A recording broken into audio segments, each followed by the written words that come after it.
লাল শাড়িতে ভয়ঙ্কর কৌশিক। বাংলা সিরিয়ালে নানা ভূমিকায় দেখা গিয়েছে কৌশিক চক্রবর্তীকে, কিন্তু এভাবে বোধহয় কখনো দেখা যায়নি। অভিনেতার পরনে লাল শাড়ি, সিঁথিতে সিঁদুর, চোখে তীক্ষ্ণ চাহনি, আর তাতেই চমক।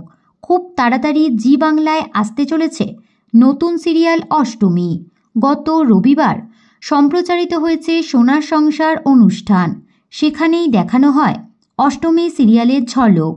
সিরিয়ালে কৌশিকের এই ভিন্ন সাজ বেশ নজর কেড়েছে সকলের। আপাততভাবে যা মনে হচ্ছে তাতে কিন্নর রূপ ধারণ করেছেন অভিনেতা। হাবে ভাবে উগ্রতা স্পষ্ট। সিরিয়ালে সম্ভবত খল চরিত্রে দেখা যাবে কৌশিককে। কৌশিক ছাড়াও এই নতুন সিরিয়ালে রয়েছেন সপ্তর্ষি মৌলিক।